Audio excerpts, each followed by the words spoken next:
ترمذی شریف کے اندر اب اہل سنت کا تعارف حدیثوں کے اندر سے بیان کرتے ہوئے ترمذی شریف 2640 حدیث کا نمبر، اور یہاں پہ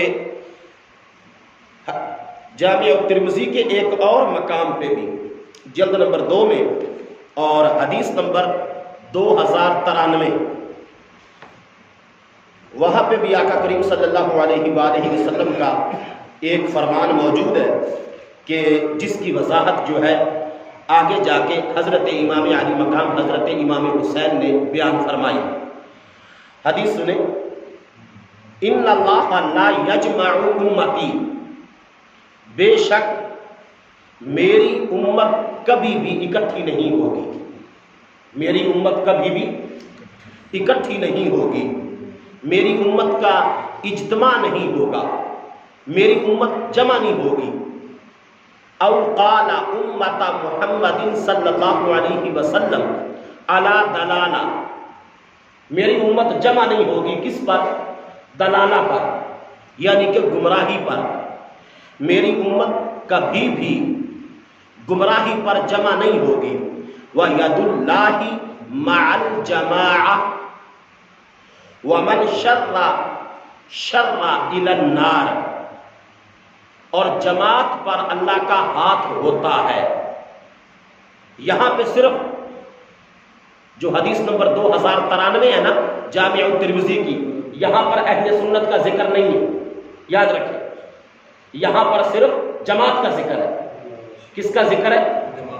جماعت کا، کہ گمراہی پر میری امت اکٹھی نہیں ہوگی۔ وَيَدُ اللَّهِ مَعَ الْجَمَاعَةِ، جماعت پر اللہ کا ہاتھ ہے۔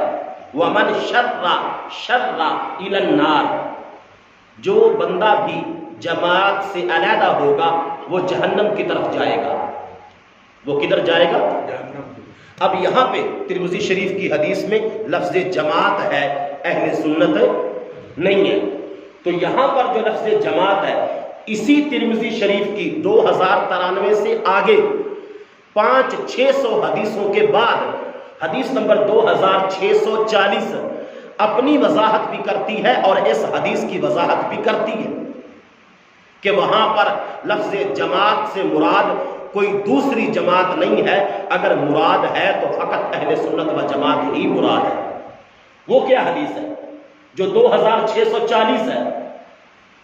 ایک ہی کتاب کے اندر، اسی ترمذی کے اندر یہ والی حدیث جو میں نے آپ کو پڑھ کے سنائی 2093 والی، اسی کتاب کے اندر آگے چل کے حدیث نمبر 2640 کو سنیں تو آپ کو پچھلی حدیث کی بھی سمجھ آ جائے گی۔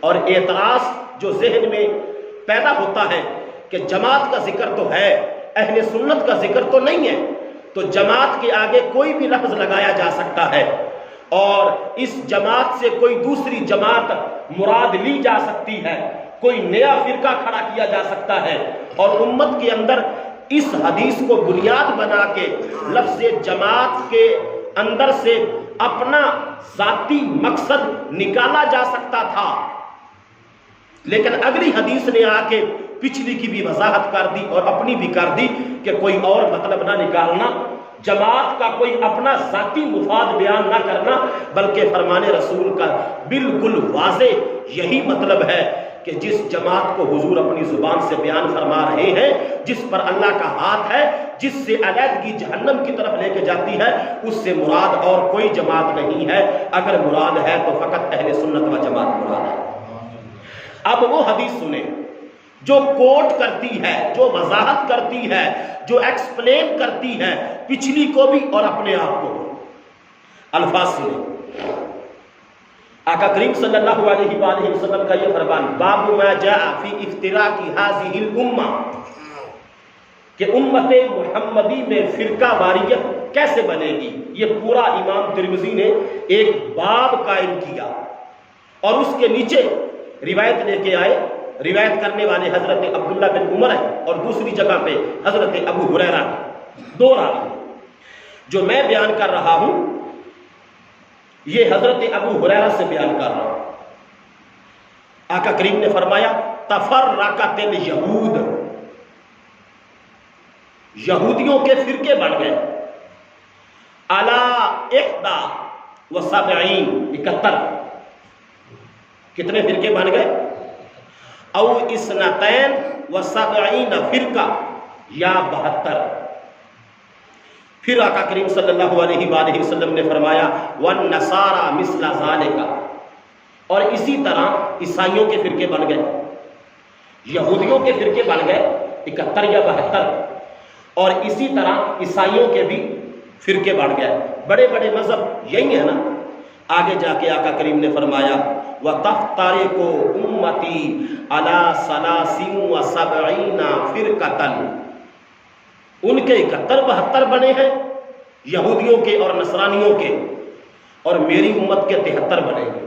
تو جس وقت آقا کریم نے یہ خبر دے دی تو اس وقت حضور پاک نے فرمایا کہ 73 بنیں گے، کلہم فی النار، کلہم فی النار، اور آگے جا کے فرمایا الا ملۃ واحدہ، سوائے ایک ملت کے۔ تو صحابہ اکرام حیران ہو گئے، پوچھا من ہی یا رسول اللہ، یا رسول اللہ وہ کون ہے جو ایک ٹھیک ہے، وہ کون ہے؟ تو حضور فرمانے لگے اہل السنت والجماعہ۔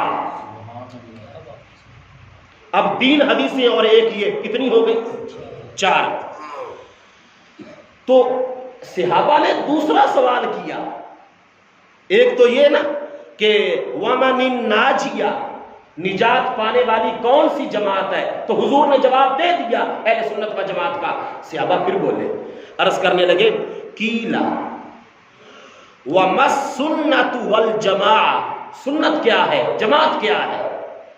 سنت کیا ہے، جماعت کیا ہے؟ تو آقا کریم نے فرمایا کہ آنا علیہ و اصحابی، اس جملے میں آنا ذات مصطفیٰ کی پیروی سنت ہے، اصحابی صحابہ کی پیروی جماعت کی پیروی۔ سنتی والجماعت، سنت سے مراد اللہ کے حبیب کی سنت، اور جماعت سے مراد جماعت صحابہ